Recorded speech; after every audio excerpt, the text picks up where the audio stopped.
السلام علیکم ورحمۃ اللہ وبرکاتہ۔ الحمد للہ رب العالمین والصلاة والسلام علی اشرف الانبیاء والمرسلین نبینا محمد وعلی آلہ وصحبہ اجمعین، اما بعد۔ محترم بھائیوں، اللہ تبارک و تعالیٰ نے ہم سب کو قرآن کریم سورۃ الاحزاب میں اپنے ذکر کا حکم دیا، فرمایا یا ایھا الذین آمنوا اذکروا اللہ ذکرا کثیرا، کہا کہ اے وہ لوگوں جو ایمان لائے ہو، اللہ کا بہت زیادہ ذکر کیا کرو۔ یہ اللہ کا حکم ہے کہ ہم اللہ کا ذکر کریں اور بہت زیادہ کریں۔ اور ذکر کا معنی شریعت میں بہت کشادہ ہے۔ ایک معنی ہے وہ عام ہے، جو بھی انسان دل سے عبادتیں کرتا ہے، جو زبان سے عبادتیں کرتا ہے، جو اپنے عمل اور جوارح سے عبادت کرتا ہے، یہ سب اللہ کا ذکر ہی ہے۔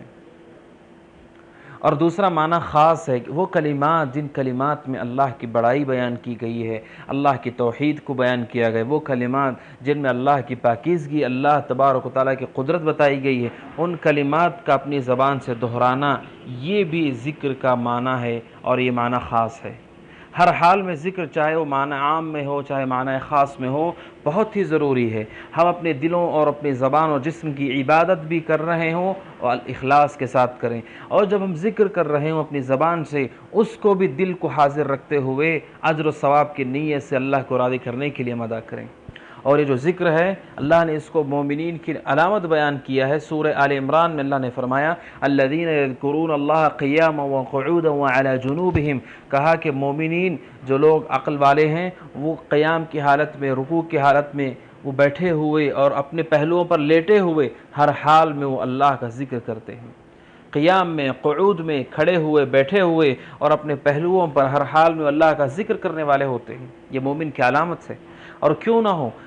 ذکر کی اتنی بڑی فضیلتیں بیان کی گئی ہیں۔ ابن قیم رحمۃ اللہ علیہ نے اپنی کتاب الوابل الصیب میں 70 سے زائد فوائد بتائے ہیں۔ سبحان اللہ، 70 سے زائد فوائد بتائے ہیں کہ کس قدر اہم ہے، کس قدر فضیلت والا عمل ہے اللہ کا ذکر کرنا۔ ان میں سے ایک فضیلت میں آپ کے سامنے بیان کرتا ہوں۔ مسند احمد کی روایت ہے، ابو الدرداء رضی اللہ عنہ کی روایت، نبی کریم صلی اللہ علیہ وسلم فرماتے الا انبئکم بخیر اعمالکم، آپ نے فرمایا کیا میں تمہیں نہ بتاؤں تم میں بہترین اعمال میں سے ہے، تمہارے لیے بہترین اعمال میں سے، وازکا عند ملیککم، اور پاکیزہ اعمال میں سے، نہایت ہی پاکیزہ عمل اور تمہارے درجات کو بلند کرنے والا عمل۔ پھر آپ نے فرمایا وَخَيْرٌ لَكُمْ مِنْ إِنفَاقِ الذَّهَبِ وَالْوَرِقِ، کہا کہ سونے چاندی کے خرچ کرنے سے بھی بہتر ہے۔ سبحان اللہ۔ اور اس سے آگے آپ نے فرمایا کہ خَيْرٌ لَكُمْ مِنْ أَن تَلْقَوْا عَدُوَّكُمْ فَتَضْرِبُوا أَعْنَاقَهُمْ وَيَضْرِبُوا أَعْنَاقَهُمْ، کہ تم اللہ کے راستے میں جاؤ،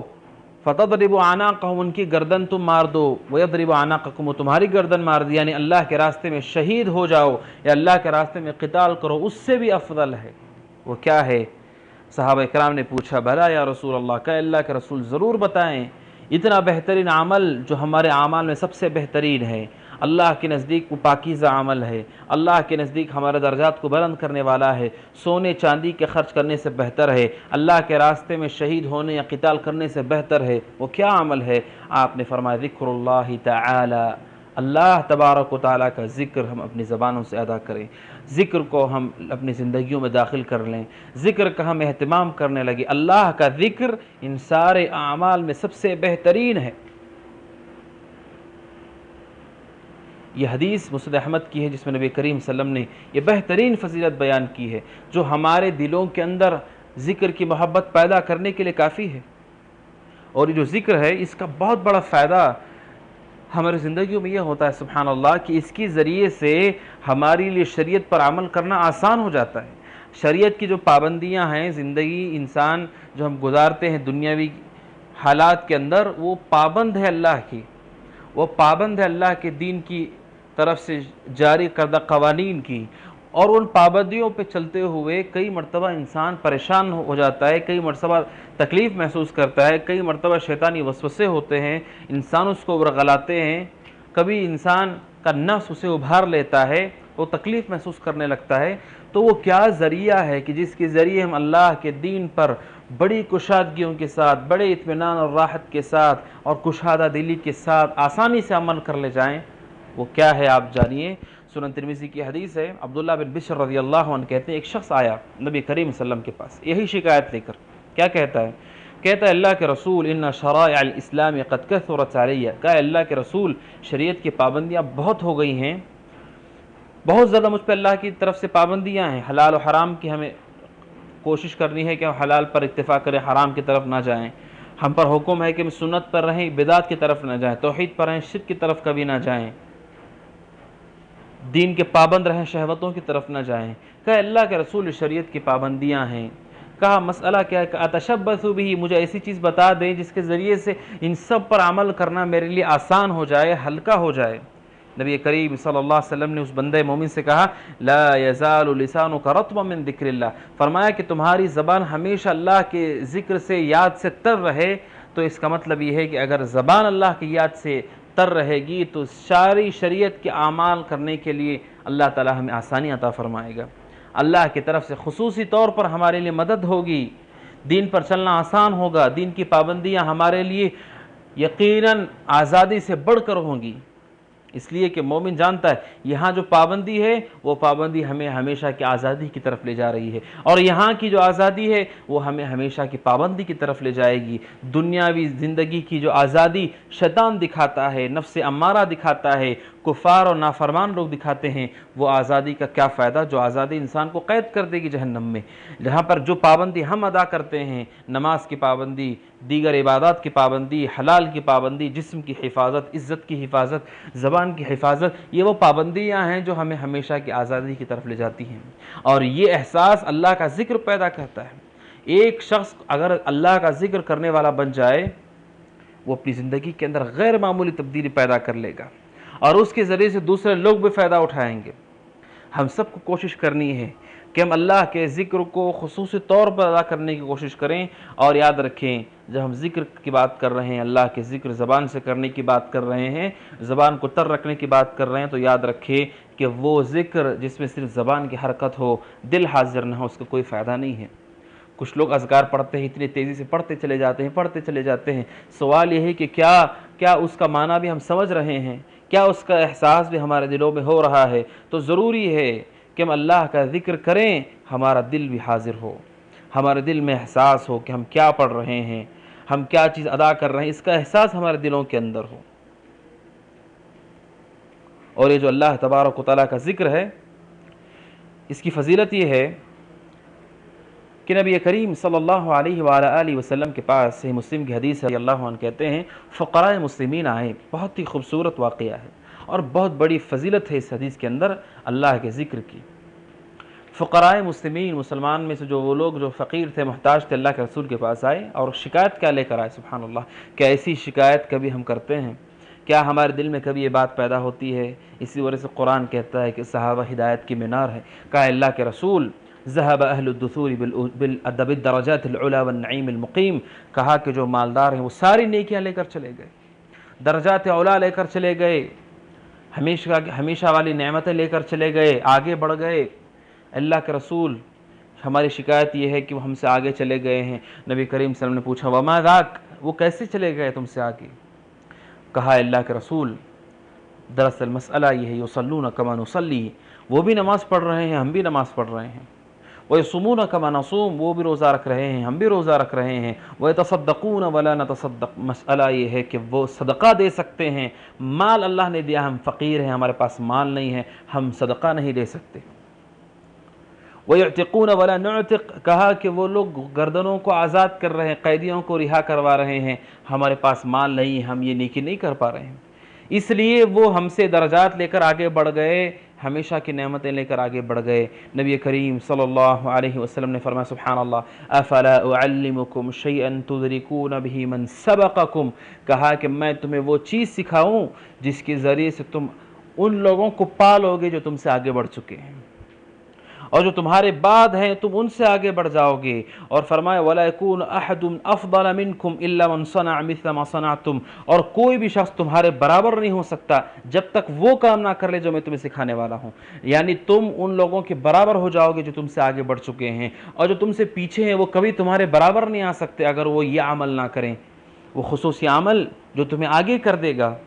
لوگوں سے ممتاز کر دے گا۔ آپ نے فرمایا جب یہ بات آپ نے کہی، صحابہ نے کہا بلا یا رسول اللہ، اللہ کے رسول ضرور ہم کو بتائیں، آپ ہم کو تعلیم دے وہ ایسی کیا نیکی ہے نبی کریم صلی اللہ علیہ وسلم نے فرمایا تسبحون وتکبرون وتحمدون دبر کل صلاۃ 33 مرہ، کہا آپ نے کہ تم ہر نماز کے بعد 33 مرتبہ سبحان اللہ کہو، 33 مرتبہ الحمدللہ کہو، 33 مرتبہ اللہ اکبر کہو، 33 ٹائم آپ سبحان اللہ کہیں، 33 ٹائم آپ اللہ اکبر کہیں، 33 ٹائم آپ الحمدللہ کہیں، سبحان اللہ، الحمدللہ، اللہ اکبر۔ یہ جو 3 اذکار ہیں اگر 33 مرتبہ ہر نماز کے بعد تم پڑھ لو گے،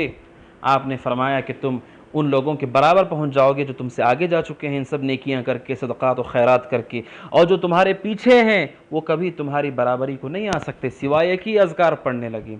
راوی حدیث کہتے ہیں کہ فقراء مہاجرین اتنی بڑی نعمت کو لے کر خوشی خوشی لوٹ گئے، لیکن پھر واپس آئے۔ پھر کیا مسئلہ ہے؟ کس قدر سبحان اللہ یہ نیکیوں کے خواہش مند تھے۔ اور قرآن مجید کی وہ آیت جس میں اللہ نے فرمایا سارعوا الی مغفرۃ من ربکم، اور آگے بڑھو، دوڑو اللہ کی مغفرت اور جنت کو پانے کے لیے، کس قدر خواہش تھی ان کی، واپس لوٹے۔ پھر کیا مسئلہ ہے؟ کہا اللہ کے رسول سمع اخواننا اہل الاموال، کہا اللہ کے رسول ہمارے جو بھائی مالدار ہیں ان کو بھی یہ نیکی معلوم پڑ گئی، وہ بھی صدقہ بھی دے رہے ہیں اور ساتھ میں یہ نماز کے بعد اذکار بھی پڑھنے لگے ہیں۔ اب کیا کریں؟ آپ صلی اللہ علیہ وسلم نے فرمایا ذالک فضل اللہ یؤتیہ من یشاء، آپ نے فرمایا اللہ کا فضل ہے، جسے چاہتا ہے وہ عطا کرتا ہے، یہ فضل ہے اللہ کا۔ اور جو صحابہ کے دل میں خواہش تھی، اللہ دلوں کو جانتا ہے، دلوں کی کیفیتوں کو جانتا ہے۔ اور دوسری حدیث ہم کو بتاتی ہے کہ اگر ہم نیکی کی تمنا کر لیں، اگر ہمارے پاس وہ نہ ہو، اللہ تعالیٰ ہمیں اجر دے گا اس کا۔ تو سبحان اللہ، صحابہ کی خواہش اللہ کے نیکیوں کو پانے کے لیے، اللہ کے تقرب کو پانے کے لیے، وہ ایک دوسرے سے مقابلہ کرتے تھے آخرت کے معاملات میں، اور آج ہم مقابلہ کرتے ہیں دنیا کی پونجیوں کے لیے اور سونے اور چاندی اور مٹی کے ڈھیر کے لیے ہم آخرت سے مقابلہ کرتے ہیں جو سب کچھ ختم ہونے والا اور فنا ہونے والا ہے۔ تو میرے بھائیوں، یہ اللہ کا ذکر ہے اس قدر فضیلت والا کہ ہم اس کے ذریعے سے کس قدر آگے بڑھ سکتے ہیں۔ اور آپ جانتے ہیں کلمات جو ہم زبان سے ادا کرتے ہیں، مخصوص کلمات جو سکھائے گئے ہیں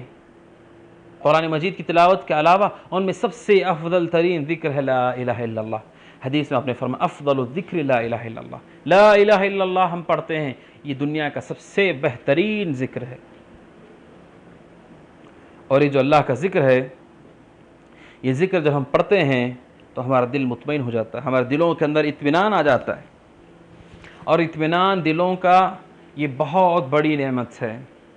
غریبی غربت سے پریشان نہیں جتنا وہ اپنے دل کی بے چینی سے پریشان ہے، مالداروں کو اپنے مال پہ اتنی خوشی نہیں ہے جتنا اسے پریشانی اس کے دل کے بے اطمینانی کی ہے۔ اطمینان قلب بہت بڑی نعمت ہے اللہ کی، اور وہ اسی شخص کو نصیب ہوتی ہے جو شخص کے اللہ تبارک و تعالیٰ کا ذکر کرنے والا ہوتا ہے۔ قرآن کہتا ہے الا بذکر اللہ تطمئن القلوب، خبردار اللہ کے